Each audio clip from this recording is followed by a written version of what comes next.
আজকের ক্লাসে বা আজকের লেকচারে আমরা একটা রিয়াক্ট কম্পোনেন্ট থেকে বা আমাদের রিয়াক্ট অ্যাপ্লিকেশন থেকে কিভাবে এপিআই কল করে ওই ডাটা এনে দেখাইতে পারি। এপিআই এর সাথে কিভাবে আমার রিয়াক্ট অ্যাপ্লিকেশন কথা বলবে, এপিআই বলতে বলছি রেস্ট এপিআই, সেটা আমরা দেখার চেষ্টা করবো। ওকে, সো জাভাস্ক্রিপ্টের ক্লাসে আই বিলিভ আপনারা সবাই প্রমিস, অ্যাসিনক্রনাস জাভাস্ক্রিপ্ট এসব জিনিস জানেন, ফেচ কল কিভাবে করতে হয় এগুলা জানেন। ওকে, সো আমরা কিছু কিন্তু ফ্রি এপিআই ইউজ করতে পারি। আরেকটা বিষয় হচ্ছে, যদি এই ব্যাপারগুলো আপনারা না জেনে থাকেন তাহলে আমরা ক্লাসে ডিসকাস করবো, টেনশন করার কিছু নেই। ওকে, আমরা জেসন প্লেস হোল্ডার নামের একটা ফ্রি রিসোর্স ইউজ করতে পারি। ওকে, সো এখানে কিছু ফ্রি এপিআই হোস্টেড অবস্থায় আছে, আমরা সেগুলো চাইলে ইউজ করতে পারি আমাদের রিয়াক্ট কম্পোনেন্টে বা যে কোনো প্রজেক্টে। ওকে, যেমন ধরেন আমি যদি এই এপিআই তে হিট করি, দেখেন JSON placeholder dot typicode dot com slash post, অথবা যদি আমি একটা লিমিট দিয়ে দিই, আই বিলিভ লিমিট এটা। ওকে, তাহলে আমার যেই লিমিটে আমি চাবো ওই লিমিটে আমাকে পোস্ট ও ব্যাক করবে। ওকে, কিছু পোস্ট ব্যাক করবে ধরেন সাপোজ। তাইলে আমরা এইটার থ্রুতে আবারও বলি, এপিআই হিট করলে আমরা এই ডাটাগুলো ফেরত পাবো, একটা অ্যারে পাবো যেখানে 5টা ডাটা আছে। তো কিভাবে এপিআই কল করতে হয় আমরা সবাই জানি, তাই না? আচ্ছা, তাহলে আমরা ধরেন এখানে যদি ফেচ এপিআই কল করি আমাদের কম্পোনেন্টের ভিতরে এই ইউআরএল এ, তাহলে আমরা ডাটা পাবো, তাই না? আচ্ছা, তাহলে ডাটা যে আমরা পাবো, পাওয়ার পর আমরা কি করতে চাই, আমরা এটারে কি করতে চাই, সরি, আমরা এইটাকে ডট দেন ডট ক্যাচ এভাবে আমরা রেসপন্স পাবো, ওই রেসপন্সটা আমরা জেসনে কনভার্ট করব, তাই না? কনভার্ট করার পরে আমরা আবার আরেকটা জেনে অ্যাকচুয়াল ডাটা পাবো, মানে এই অ্যারেটা পাবো। হ্যাঁ, এই অ্যারেটা পাওয়ার পরে আমরা কি করব সেইটা আমরা এই কলব্যাকের ভিতরে লিখবো, তাই না? আচ্ছা, ফেয়ার এনাফ। এখন এই ডাটাগুলো ধরেন আমরা আমাদের এই অ্যাপে কম্পোনেন্টে দেখাইতে চাই। ওকে, তাহলে এই যে ডাটাগুলো আসবে, এই ডাটাগুলো হোল্ড করার জন্য, স্টোর করার জন্য আমার ইয়া লাগবে না, কি বলে, স্টেট ডিক্লেয়ার করা লাগবে না? তাহলে আমরা একটা স্টেট নিয়ে আসি। Okay, so import use state from React. আচ্ছা, এখন আমরা কিছু স্টেট ডিক্লেয়ার করি। সবার আগে আমার কম্পোনেন্ট বা আমার এপিআই টা লোডিং অবস্থায় আছে নাকি, মানে এপিআই রিকোয়েস্টটা সাকসেসফুল হয়েছে কি হয় নাই। ওকে, মানে এটা এখনো লোড অবস্থায় আছে কি, ডাটা কি লোড নিছে কি নাই, এটা জানার জন্য আমরা ইজ লোডিং নামের একটা স্টেট ডিক্লেয়ার করব, বুলিয়ান স্টেট। এই স্টেটটার আমরা ইনিশিয়াল ভ্যালু দিলাম ধরেন ফলস। ওকে, ইনিশিয়াল ভ্যালু ধরেন ফলস, ইনিশিয়াল ভ্যালু ফলস না true, initial value I believe true. Okay, কারণ আমার এপিআইটা যখন রিকোয়েস্ট করবে তখন কিন্তু আমার ইজ লোডিংটা ট্রুই থাকবে। ডাটা এসে পড়লে আমরা ইজ লোডিংটা আবার ফলস করবো, যে ভাই ডাটা এসে পড়ছে। ওকে, লোডিং অবস্থায় নেই। এরপর অ্যাকচুয়াল ডাটাটা ধরার জন্য আমরা পোস্টস নামের একটা স্টেট ধরি, সেট পোস্টস নাম দিই এখানে, এবং আমরা এই স্টেটটার ভিতরে ইনিশিয়ালি ফাঁকা অ্যারে রাখবো। কেন? আমরা যে এপিআই রিকোয়েস্ট করবো এটা আমার একটা অ্যারে ব্যাক করবে, আবার আমাদের কিছু এররও হইতে পারে, তাই না? তাহলে আমরা এরর মেসেজটা ট্র্যাক করার জন্য একটা স্টেট রাখি, set error message. Initially value দিয়ে আমরা একটা ফাঁকা স্ট্রিং। ওকে, জাস্ট আমরা মেসেজটা দেখাবো। তাহলে আমরা এইখানে রিকোয়েস্ট করলে আমরা এখানে রেসপন্স পাবো, এখানে ডাটা পাবো। এই ডাটাটা আমরা যদি কনসোল করতে চাই, দেখেন আমরা যদি কনসোল লগ করি ডাটা। ওকে, এবং আমরা আমাদের অ্যাপ্লিকেশনে যদি ইন্সপেক্ট অন করি, কনসোল অন করি, দেখেন আমরা এখানে অ্যারেটা ফেরত পাচ্ছি যে 12 নম্বর লাইন থেকে কনসোল হচ্ছে, এই নাম্বার লাইন থেকে। দেখেন এই যে এই পোস্টের ডাটাগুলা 5টা পোস্ট আমরা ফেরত পাচ্ছি এখান থেকে। ওকে, ফেয়ার এনাফ, ভালো কথা, খুবই ভালো কথা। এখন আমরা এই ডাটা নিয়ে কি করতে চাই, এগুলো করতে চাই না, আমরা কি করতে চাই, আমরা আমাদের এই ডাটা দিয়ে সেট পোস্ট করতে চাই, তাই না? আচ্ছা, সেট পোস্ট করে আমরা কি করতে চাই, যেহেতু আমরা ডাটা পেয়ে গেছি, আমরা কি করব, সেট ইটস লোডিংটা আমরা আবার ফলস করে দিব, যে ভাই এখনো লোডিং অবস্থায় নাই, ডাটা আমি পেয়ে গেছি এবং আমার কোনো এররও ঘটে না। ওকে, যদি বাই চান্স ক্যাচ হয় তাহলে আমরা এররটা পাবো, এবং আমরা সেট এরর মেসেজ করব, এই এররের ভিতরে মেসেজ নামের একটা প্রপার্টি থাকবে ওই প্রপার্টির দ্বারা। ওকে, আর যদি এররও পেয়ে যাব তার মানে কি, আমার লোডিংটা তখন দেখানো দরকার নাই, আমরা আবার ফলস করতে পারি। ওকে, তাহলে এখানে আমার এপিআই আসলো, এপিআই সাকসেসফুল কল করলে ডাটা ফেরত পাইলে আমরা এই ডাটা দিয়ে আমার স্টেট গুলো চেঞ্জ করতেছি, এরর হইলে আমরা স্টেট গুলো চেঞ্জ করতেছি। Fair enough. এখানে আর একটা কাজ করতে পারি, ফর সেফটি রিজন আমরা সেট পোস্ট আবার ফাঁকা এটা করে দিতে পারি, যদি আমার এরর হয় তখন আর পোস্টে কোনো ডাটা থাকবে না। এই এইচটার ভিতরে আমরা কিছু জিনিস চেক করতে পারি। আমার ইজ লোডিং স্টেটটা আছে না, এটা তো ট্রুথি বা ফলসি। আমি চেক করলাম যে ভাই এন্ড অপারেটর দেয়, ইজ লোডিং যদি ট্রুথি হয় শুধুমাত্র তখন তুমি একটা S2 দেখাও এবং এখানে দেখাও লোডিং। ওকে, আবার আমার যদি এরর মেসেজটা ট্রুথি হয়, দেখেন যদি এরর না হয় তাহলে কিন্তু এটা ফাঁকা স্ট্রিং থাকবে, তাই না? তার মানে ফলস থাকবে। যদি ট্রুথি হয় মানে এরর আসলেই হয়ে থাকে, তাহলে একটা HC এর ভিতরে আমি বলবো ভাই তুমি এরর মেসেজটা দেখাও, দ্যাটস ইট। আর যদি দুইটা কিছুই না হয়ে থাকে তাহলে কিন্তু কিছুই দেখাবে না এই জায়গাতে, ঠিক আছে? এরপর আমরা একটা ধরেন H2 দিলাম, অল পোস্ট দিলাম এবং এখানে একটা ইউএল দিলাম। আমরা আমাদের এই পোস্টটা যখন অ্যাভেলেবেল হবে, ডাটাটা এখানে ফাঁকা এর জায়গায় অ্যাকচুয়াল এই অ্যারেটার দ্বারা এখানে ডাটা আসবে, সেট পোস্ট হবে।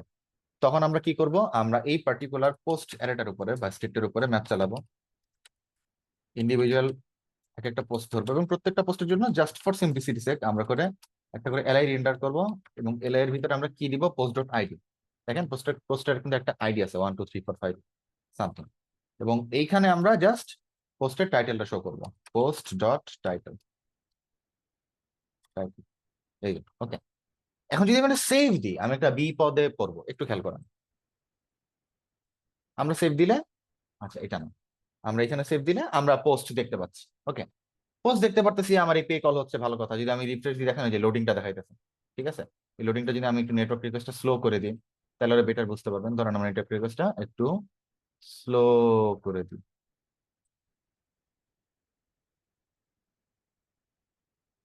দেখেন এই যে লোডিং এখনো আসে নাই, ইজ লোডিংটা ট্রু, ডাটা আসলো, ফলস হয়ে গেল। যদি কোনো এরর হয়, ধরেন আমরা এপিআই ভুল দিলাম, ঠিক আছে সাপোজ, এরপর যদি আমরা রিফ্রেশ দিই,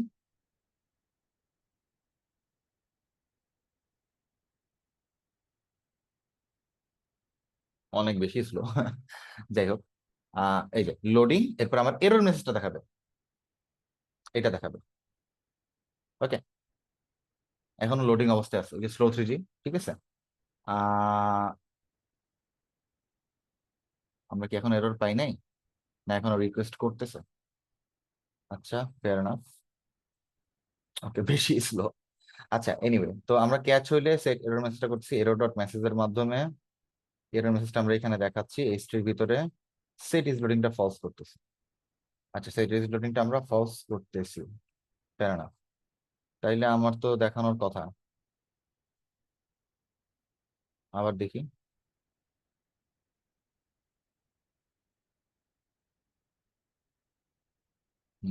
নেটওয়ার্ক রিকোয়েস্টটা একটু যাই।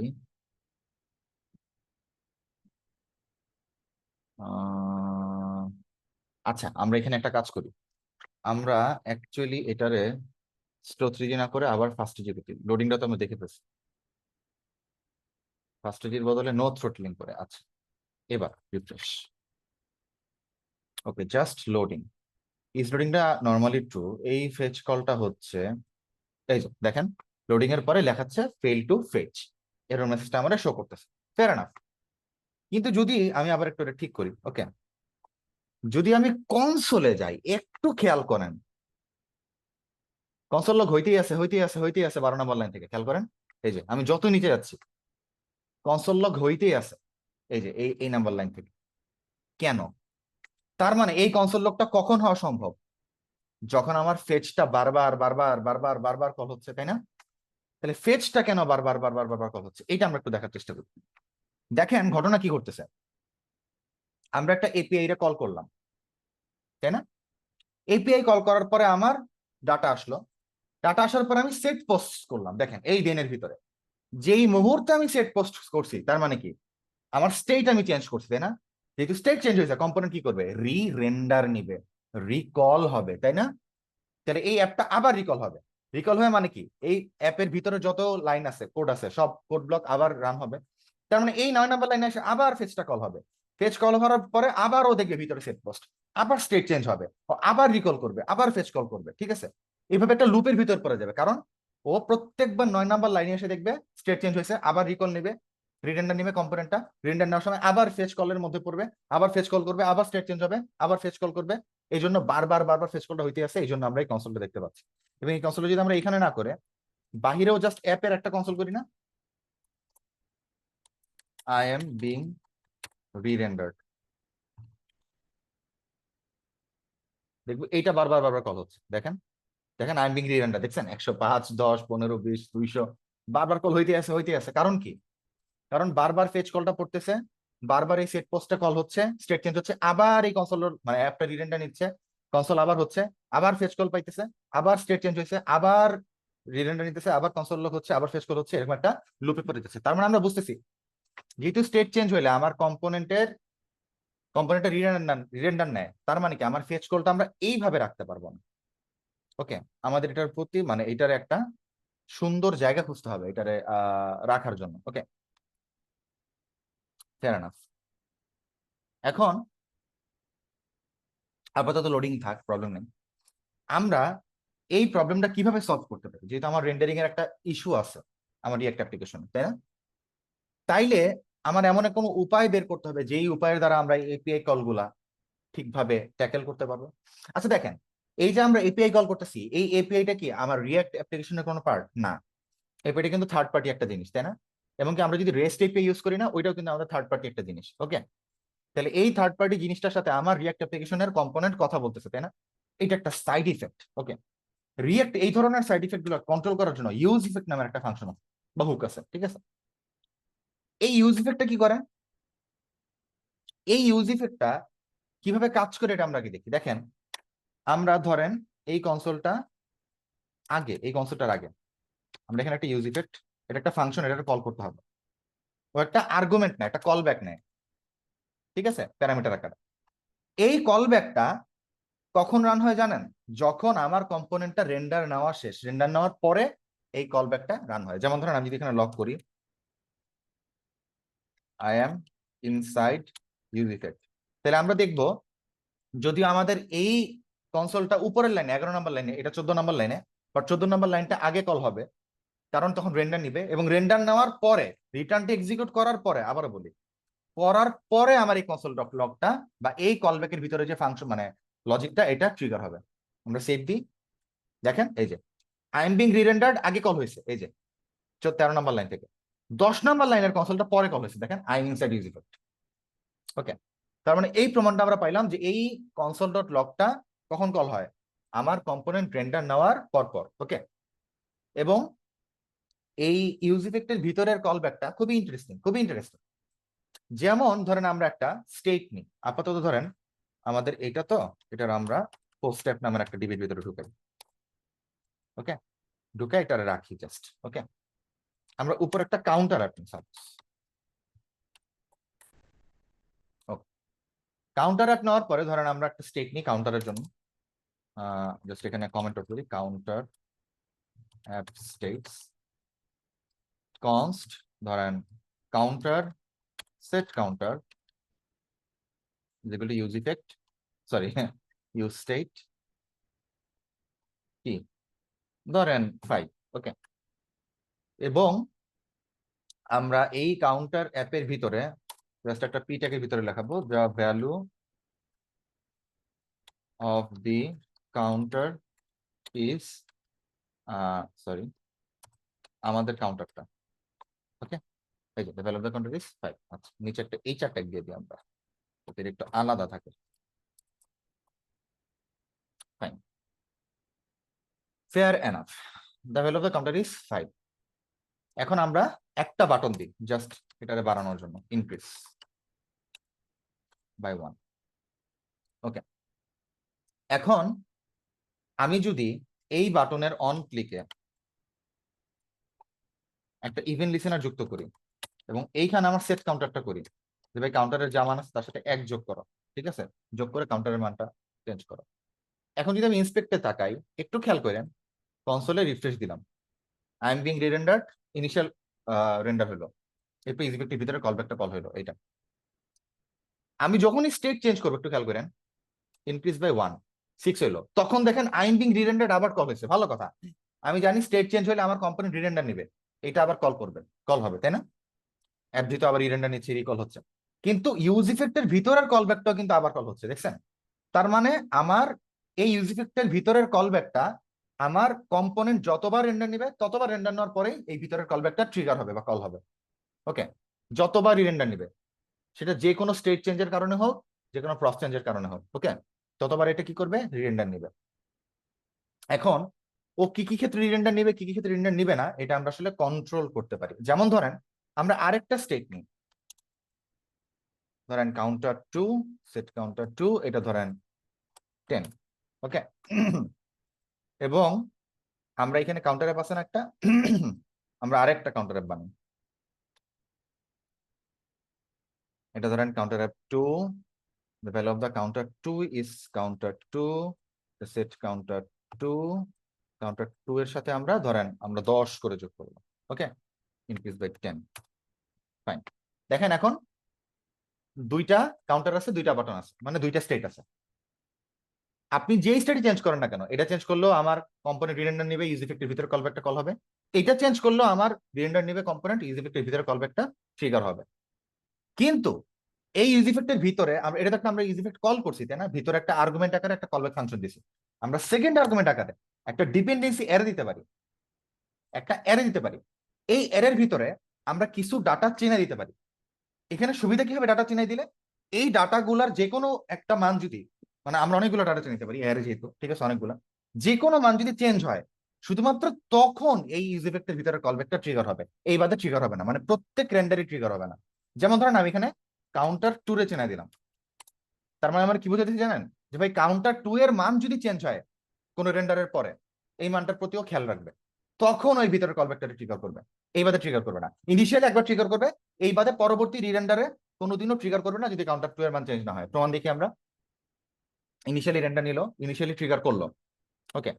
এবার ধরেন আমরা কাউন্টার 1 এর মান বাড়াই, দেখেন আই এম বিং রিরেন্ডারটা কনসোল হচ্ছে 17 নম্বর লাইন থেকে, কিন্তু ইউজ ইফেক্টর কলব্যাকটা আর কল হচ্ছে না। কেন, আমি কি কাউন্টার 2 এর মান বাড়াইছি না, যেই মুহূর্তে আমি কাউন্টার 2 এর মান বাড়াবো, দেখেন ইনক্রিজ বাই 10, দেখেন এই যে আইম ইনসাইড সাইড ইফেক্ট, আবার দেখছেন I'm inside side effect, I'm inside side effect, okay. তার মানে এই ভিতরের কলব্যাকটা কখন কখন ট্রিগার হবে, এটা আমরা কিসের মাধ্যমে কন্ট্রোল করতে পারি, এই ডিপেন্ডেন্সি অ্যারের মাধ্যমে কন্ট্রোল করতে পারি। এই অ্যারের ভিতরে যে মানগুলো আমরা দিব, সেই মানের যে কোনো একটা মান যদি চেঞ্জ হয় শুধুমাত্র তখনই আমার এই কলব্যাকটা ট্রিগার হবে, ওকে। মানে এখানে যদি মাল্টিপল মান থাকে, ধরেন আমি কাউন্টারটাও দিলাম, তাইলে ঘটনা কি করবে জানেন, তাইলে ও এই অ্যারের ভিতরে যতগুলো মান আছে যে কোনো একটা চেঞ্জ হইলে হবে, মাল্টিপল চেঞ্জ হলে সমস্যা নেই, যে কোনো একটা চেঞ্জ হইলে ও এই কলব্যাকটা ট্রিগার করবে। এখন যদি আমি কাউন্টার 1 রে ট্রিগার করি, তাও ইউজ ইফেক্টের ভিতরে কলব্যাকটা ট্রিগার হবে। যদি কাউন্টার 2 রে ট্রিগার করি বা এই স্টেটটা চেঞ্জ করি, তাইলে তাইলেও আমার ভিতরের কলব্যাকটা ট্রিগার হবে। কারণ কি, এই দুইটা মানের যে কোনোটা চেঞ্জ হইলে এই কলব্যাকটা ট্রিগার হবে। এটাই হচ্ছে আমার ইউজ ইফেক্টের খেলাটা, ইউজ ইফেক্ট এভাবে কাজ করে, ওকে। প্রত্যেক রেন্ডারের পরে ও ভিতরের কলব্যাকটা ট্রিগার করে, এবং এটা আমরা একটা ডিপেন্ডেন্সি অ্যারের মাধ্যমে কন্ট্রোল করতে পারি, যে কোন কোন রেন্ডারে আমরা কোন কোন মান চেঞ্জ হইলে আমরা ওটা ট্রিগার করতে দিব, কলব্যাকটারে কল হতে দিব, কোন কোন মানটা ট্রিগার না হলে আমরা কল করতে দিব না। একটা ইন্টারেস্টিং জিনিস দেখেন, যদি আমি এরে না দিই, এরেটা না দিই, তাইলে আমার প্রত্যেক রিরেন্ডারে আমার ইউজ ভিতরে কলব্যাকটা ট্রিগার হচ্ছে, তাই না। যদি আমরা এরেটা দিই, তাহলে এই মান মানে এর ভিতরে যে মানগুলো চেনাই দিব, ওই মানগুলো চেঞ্জ হইলে শুধুমাত্র রিরেন্ডার নিচ্ছে, তাই না, মানে রিট্রিগার হচ্ছে এই কলব্যাকটা, তাই না। দেখেন এইটা, এই স্টেট চেঞ্জ হলে কিছুই হবে না, কিন্তু কাউন্টার 2 চেঞ্জ হলে এখন এই যে ট্রিগার হবে, দেখছেন। এখন আমরা যদি এটা একটু মিক্স আপ করি, আমরা যদি এই কাউন্টার মানে আমরা এই কলব্যাক দিব, ডিপেন্ডেন্সি অ্যারে দিব, কিন্তু অ্যারের ভিতরে কোনো মান দিব না। এখন কি হবে দেখেন, রিফ্রেশ দিলাম, ইনিশিয়ালি ট্রিগার হবে I am being, I am inside use effect, মানে এই কলব্যাকটা ট্রিগার হচ্ছে।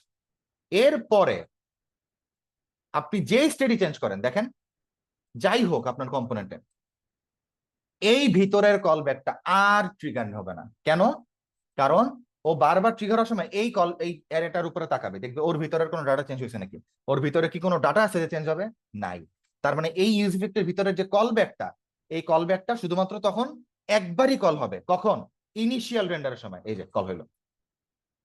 এরপরে যতই স্টেট চেঞ্জ হোক, যতই কম্পোনেন্ট রিরেন্ডার নেক, যাই হোক, এই ইউজ ইফেক্টের ভিতরে কলব্যাকটা আর ট্রিগার হবে না। এখন দেখেন এই ইউজ কেসটা একটু খেয়াল করেন, এবং আমাদের ফেচের যে প্রবলেমে পড়তেছিলাম, যে ফেচ কলটা যদি আমরা বাহিরে রাখি, ফেচ কলটা যদি আমরা বাহিরে রাখি এইভাবে, আবার আমরা একটু বানাই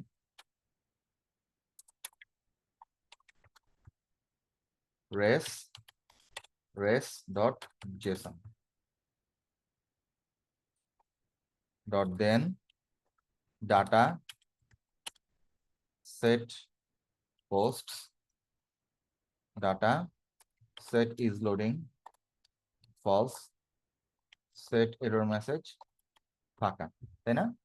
আর এখানে ডট ক্যাচে আমরা এরর পাবো, ওই এরর দিয়ে আমরা সবার আগে সেট এরর মেসেজ করবো err ডট মেসেজ, এরপর সেট ইজ লোডিং করব ফলস, আর আমরা সেট পোস্টস করব কি ফাঁকা এরর। ফাইন। যেটা আমাদের প্রবলেম হতেছিল দেখেন, এই যে আই এম বিং রিরেন্ডার্ড বারবার কল হচ্ছে কেন? কারণ এই ফেচ কলটা যদি বাহিরে রাখি তাইলে আমার কি হচ্ছে, বারবার এইখানে ফেচ কলের পরে ডাটা আসার পরে স্টেট চেঞ্জ হচ্ছে, স্টেট হচ্ছে, স্টেট চেঞ্জ হওয়ার কারণে কম্পোনেন্ট আবার রিরেন্ডার নিচ্ছে, রিরেন্ডার নেওয়ার কারণে আবার ফেচ কল হচ্ছে, আবার রিরেন্ডার নিচ্ছে, আবার ফেচ কল হচ্ছে, বারবার এই লুপে পড়তেছে, তাই না? দেখেন 1000-এর উপর কল হচ্ছে, এইটা একটা প্রবলেম। এই সেম ফেচ কলটারে যদি আমরা এখন কাট করে এইটার ভিতরে নিয়ে আসি, দেখেন ফাঁকা ডিপেন্ডেন্সি অ্যারে দিয়ে, তাইলে কি আমাদের প্রবলেমটা সলভ হচ্ছে না? একটু খেয়াল করেন। ও ইনিশিয়ালি রেন্ডার নেওয়ার পরে এই ভিতরের কল ব্যাকটারে ট্রিগার করবে, ইনিশিয়াল রেন্ডারে ফেচ কল হবে, স্টেট সেট হবে, সবকিছু হবে। ওকে, হওয়ার পরে যেহেতু স্টেট চেঞ্জ হয়েছে, কম্পোনেন্টটা আবার রিরেন্ডার নিবে, তাই না?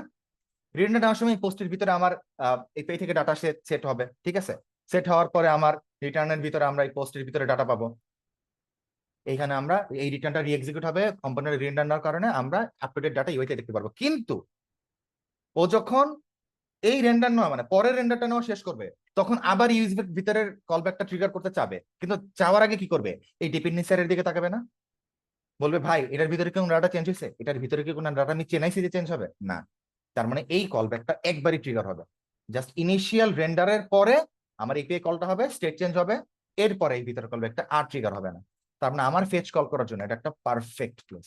যদি আমি সেভ করি, দেখেন রিফ্রেশ দিই, এই যে একবার ডাটা কল হইলো, এই যে একবার, প্রথমবার আই এম বিং রিরেন্ডার ইনিশিয়াল, এরপর আই এম বিং রিরেন্ডার্ড, এই যে সেট পোস্টটা বা সেট ইনক্লুডিংটা করার কারণে এই দেন ডাটা পাওয়ার জন্য। ওকে, এরপরে আর কখনোই এটা ট্রিগার হবে না। ওকে, যদি না আবার পুরো কম্পোনেন্টটা মানে আমি আবার ইনিশিয়াল রেন্ডারে নিয়ে যাই বা রিফ্রেশ করি। ওকে, তার মানে আমার এই ফেচ কলটা বা এপিআই কল করে ডাটা নিয়ে এসে আমার রিয়াক্ট অ্যাপ্লিকেশনের কম্পোনেন্টে দেখানোর এটা একটা উপায়। যদি আমরা ফেচ কলটা জাস্ট নর্মালি বাইরে রাখি, নর্মালি আমরা যেভাবে করতাম, তাইলে কিন্তু আমরা বিপদে পড়বো, রজাবস্তি যেভাবে করতাম। আমাদের ইউজলিকের ভিতরে এই সিস্টেমে করতে হবে, কারণ কি? কারণ এই সিস্টেমে এই ভিতরের কলব্যাকটা জাস্ট একবারই ট্রিগার হবে, যেহেতু আমরা ফাঁকা ডিপেন্ডেন্সি এর দিছি।